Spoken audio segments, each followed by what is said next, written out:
happens, you're in for a treat. And those of you that have, you can just go home now. Thanks. No, we don't want to send them home. They may not have seen my deck. Are we going?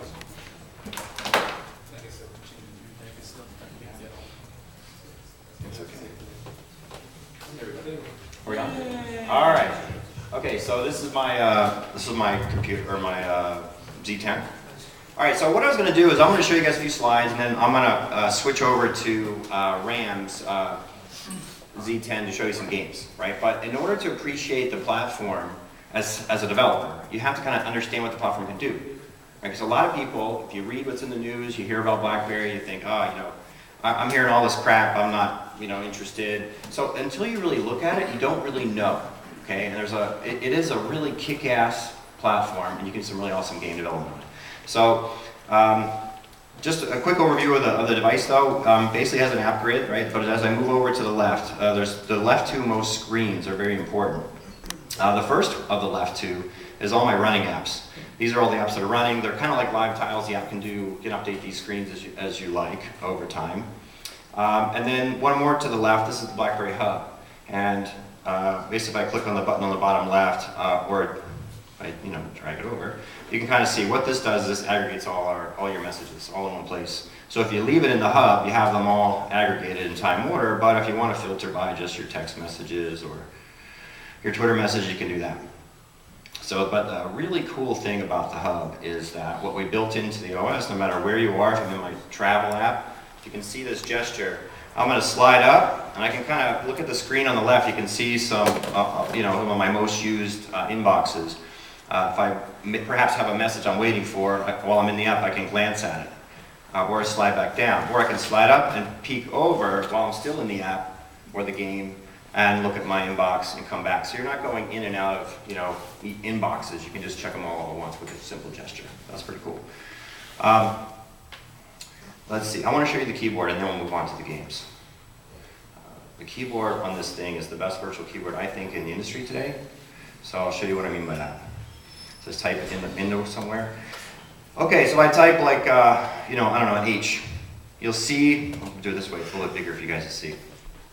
You'll see that on Android and iOS devices, the predictive text shows up on the top bar up here, which means as you're typing, your eyes have to leave the keyboard and look, like it's the word have there, no, or whatever, right? You have to go back to the keyboard. What we do is we put the word above the next letter. So I typed an H, let's say I'm gonna type the word have. My eyes go to the A. And the word have is there. Actually, it's not. Okay, so I'll type H, A. Oh, you know what? I upgraded my OS, so it has to, I just did this. This is actually a good example. I upgraded my OS right before I came here, which is one of the reasons why I'm late.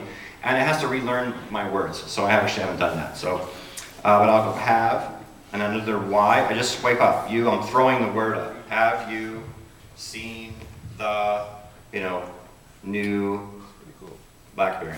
Gordon is thinking right now he should have bought a BlackBerry. Just bought a new phone. This is an awesome phone. So it's really quick for typing with one hand. If you don't like the word, you swipe once to the left. Just swipe removes the words. Swipe once down, I get numbers and some symbols. Down again, I get more symbols. If I hold down a letter, of course, I get all the options of umlauts and accents or whatever like that. So it's really cool. It'll do text prediction in multiple languages. So if I started typing in Spanish, it would start predicting words in Spanish. It's pretty awesome. All right, so that's the virtual keyboard. Let me show you. We're gonna show some games. All right, but I want to show you some numbers. You guys want to know some numbers, right?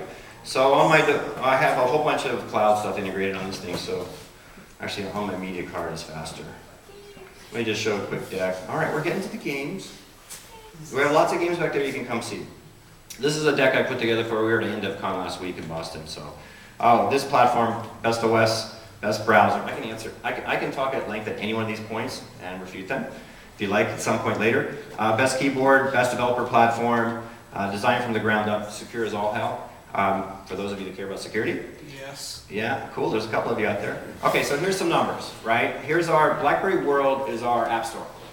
And right now we have over 120,000 apps just for the new device. Already, when we launched the device, we had, 70,000 apps. When we launched in the US, we had 100,000 apps. So day zero, without a single device anywhere in the market in the United States, we already have 100,000 apps in the store.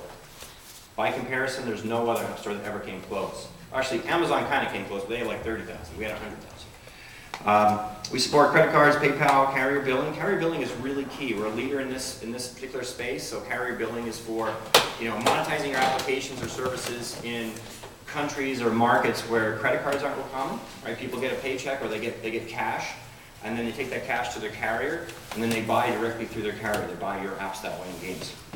That's the fastest growing monetizable segment on our device right now.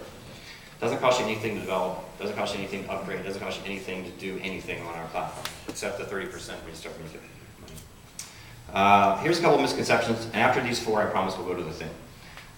This was about porting your Android apps, because I was there last week, so I always, people say, oh, it's not a good idea to port your Android apps because it's just an emulator, right? It's going to be slow. No, that's not the case. It's not an emulator. We actually took the Android Dalvik VM and ported it directly onto hardware, the exact same way Samsung does on Linux, but we did it on QNX. If you know the difference between Linux and QNX, you'll go, holy shit, that's awesome. QNX is a lot better. Holy shit, that's awesome. Thank you. Thank you, Jason. We already knew that. It's BlackBerry's, just for business, right? So I don't want to get involved with BlackBerry. That's not true. 3 years ago, actually 3.5 years ago, our consumer business started exceeding our enterprise business. So, and it's quite a bit higher than that worldwide. Another misconception is I used to develop on BlackBerry, but it was a nightmare, it's too difficult. That's true, that's what it used to be. But if you haven't looked in a couple years, it's completely different. Completely different now. Unity? Unity's there, open beta right now. And is BlackBerry still around? This is the other thing. Right? We are here and we're strong. People just do not understand us, especially in the Valley here. They do not understand BlackBerry, so they keep reiterating the same stuff, which isn't true. We have over $2 billion in cash. We own all our assets. We build all our stuff from ground up, and we're kicking ass in a lot of countries. We just announced, well, I know this, maybe not a huge country, but just relevant. It was just like this week, I think. We're the coolest device in South Africa, again for the 3rd year in a row. So pretty cool stuff. And we're just killing it in Indonesia, which is the 4th largest country by population in the world behind, I think, China, US, and Russia. Lots of young people playing games. Lots of young people playing games, and they love our devices. They actually line up, and when BlackBerry goes to Indonesia, it's just like, when Apple has an event, but they're even crazier. When we go to Indonesia, they ask for the employees' autographs. I mean, that's how crazy they are. Okay, so anyway, it's greatly exaggerated. We're not dead.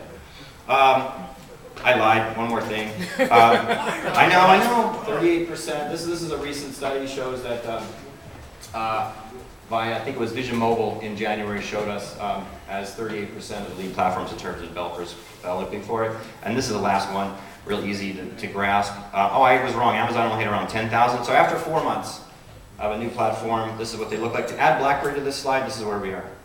So we're just killing in terms of apps, in terms of a new platform. All right, so let's look at some games.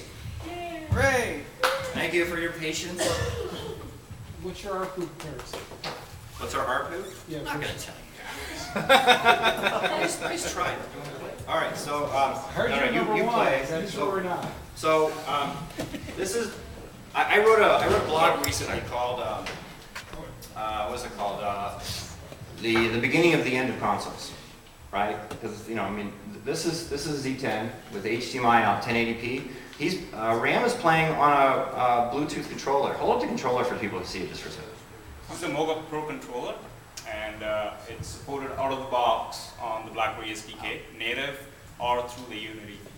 It's not just this one, but it's we have like a bunch of controllers. This is the one I prefer. This is because it's pocket size. I can take it anywhere. I play with this thing like crazy. It's like my wife is jealous of this device. Yeah. So the question. So if you want to play this game, do you have to have your special controller for it, or? It's not even our controller. These are just these are. Okay, so it's adaptable for. These are controllers that work on Android. All right. We just picked up a couple. They're working on our device too, and there's cool sound with this. So you're not hearing it. Could you use an Xbox or PS3 controller for it? No. Well, they need like you need an extra device to have it first prepared. So it's coming up. We worked on some secret projects. So basically the idea here is since we're building a new platform, we've had a lot of time to think about on what are the missing pieces in all the places. So the UI and like the business side, security side, and also in the games. I think there's still a lot of missing pieces, wherein from the developer's point of view, they still have to write a lot of lines of code, platform-specific stuff, and it's pretty hard. For example, if I have to support 10 different gamepads, I have to write like a huge if-then statement with like this, that, and so on before you can support them. But what we do is we understand the pain, and we have written our own SDK where we do all the low-level plumbing work for the developers, so that you just have to write it once, and basically it's future-proof, and more new gamepads come, your game should just directly work out of it. And not only just the native, we have hooked this thing up with the Unity. So any of the Unity games you have, I don't know, whoever have the gamepad support, you know the pain of adding that in the script. So basically you don't have to worry about that. And also, it's built on top of a really cool platform. It's like a real-time multitasking OS. So just like a foundation on which we built in. So as you can see, like multiple games are just running on the background, and you can just on the fly switch, and basically it's just alive, all these games. And there are a lot of really cool use cases which is yet to be explored with the BlackBerry 10.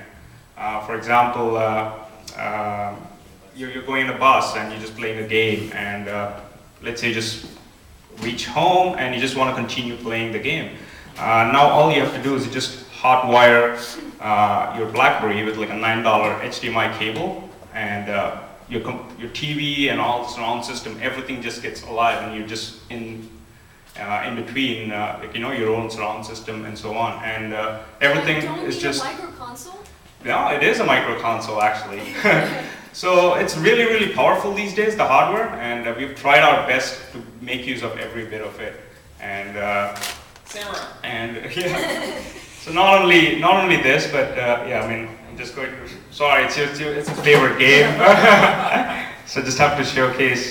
So this one is another Unity game, really rich games. Like hundreds of Unity games are coming in. So my pitch here, from the developer's point of view, is that I know the numbers and everything is there, but if you can actually bring a game in like 20 or 30 minutes, I mean, you can't ask for return of investment, better return of investment. Literally, that's all it takes. If you have a Unity game, and if you wanted to bring it over to BlackBerry 10, that's all it actually takes. This angry bot. Who will help them with that, Ram, if they have any questions? Yeah, I mean, you can just get a card, and if you have any problems, that's why we are here. I mean, we are a developer relations team.